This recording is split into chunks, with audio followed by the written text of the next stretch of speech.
Bueno, pues luego vemos si volvemos a conectar con Silvia o no. En cualquier caso, vamos a seguir muy pendientes, como decimos, de esas tormentas, lo que queda de programa, y también después en Conexión Aragón. Ahora vamos a hablar pues de opciones también pues para tener en nuestros pueblos, en ciudades, ¿por qué no en nuestras casas? Estamos hablando muchas veces, ¿qué tal, Ismael? Buenas tardes, José Manuel. De esos jardines en la horizontal, pero lo cierto es que cada vez crecemos más en vertical y los jardines también se adaptan a ello. Efectivamente, cada vez vemos, sobre todo en las ciudades, más que los pueblos, como cada vez somos más habitantes y lo que son las superficies en horizontal, lo que son las superficies que antes estaban ocupadas por la naturaleza, pues las vamos ocupando cada vez más con edificios y cada vez más altos, porque necesitamos, cada vez el espacio es reducido, ¿no?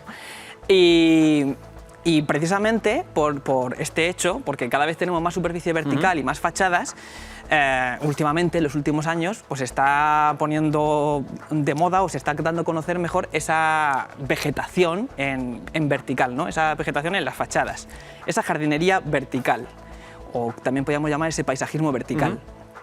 ¿Y por qué le llamo jardinería vertical? Todavía no quiero hablar de lo que vamos a hablar hoy, de que son de jardines verticales, sí.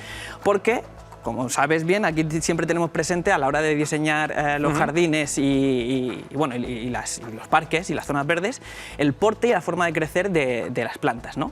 Entonces podemos tener superficies verticales verdes, pero no necesariamente tienen por qué ser jardines verticales. Por ejemplo, si pensamos en la superficie, en una planta trepadora, podemos generar todo un muro en vertical y plantando simplemente plantas trepadoras en la parte baja, o plantando plantas, si pensamos en la terraza de un edificio, pues en la terraza y que cuelguen, serían plantas trepadoras o colgantes que cuelguen hacia abajo, y de esa manera podríamos tener todo un muro o un jardín, entre comillas, vertical, sin necesidad de que fuese exactamente un jardín como tal. Tenemos ejemplos en Zaragoza. Tenemos de este sistema de plantas trepadoras, pues aquí en el barrio de Delicias tenemos un ejemplo muy claro. Ahí lo estamos viendo en la imagen, vemos cómo esas plantas están colgando, ¿no?, desde las superficies, desde las pasarelas, y forman un verdadero jardín, pero realmente esas plantas no están creciendo como crecerían en horizontal, ¿no? Un jardín vertical vamos a ir teniéndolo en mente, que sería como si fuese un jardín horizontal donde pero en la vertical, donde tienen el suelo, las hojas, las flores, las raíces, muy importante, pero en la vertical. Lo tenemos, de hecho, aquí. Entonces es una pequeña representación de cómo se empezarían a construir, ¿no?, esos jardines. Claro, aquí lo tenemos en horizontal, vale, pero a ver si lo consigo y sin hacer mucho. Pero si esto lo ponemos así, vale, se nos quedaría este. A ver, lo muevo por aquí. Y así comenzaría ese diseño. Se nos quedaría este jardín vertical. Y aquí vemos, por ejemplo, que en las. No sé si sí, lo estamos viendo muy bien. ¿Lo estáis viendo? Sí, sí. Se ve bien, perfecto, vale. Pues aquí vemos que en esta estructura tenemos todo lo que es la parte de tierra, las raíces pueden desarrollarse perfectamente, y tenemos también pues, la planta creciendo. Es algo que en el ejemplo que hemos visto en Delicias pues no lo teníamos. La planta está creciendo en horizontal en su maceta y luego pues cuelga.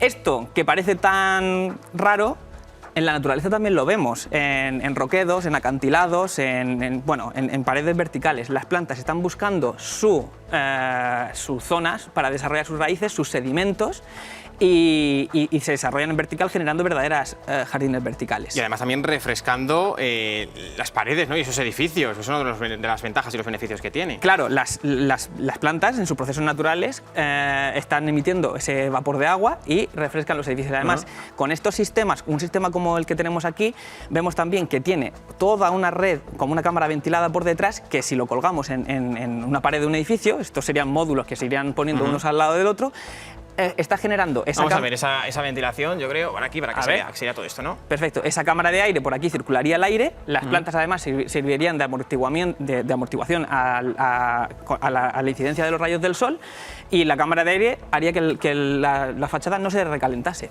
¿Y qué mantenimiento tiene esto? Porque claro, eso nos puede parecer muy complejo así. Eso, efectivamente. Ahora, sobre todo durante los primeros años en los que se fueron diseñando estos jardines verticales, se diseñaban fundamentalmente como ornamentales, como decoración. Y entonces el mantenimiento era muy difícil y muy complicado, porque se diseñaban en células muy confinadas. Las plantas no podían desarrollar las raíces como lo hacen en la naturaleza. Pero siempre vamos un paso más por delante, y entonces ahora ya hay sistemas como este en el que las plantas se plantan en pequeños módulos, pero las raíces pueden desarrollarse a lo largo de, todo este entramado. Entonces aquí podríamos incluso llegar a plantar arbustos, y si encima elegimos arbustos autóctonos, pues mucho mejor. Mucho mejor. Qué interesante, gracias.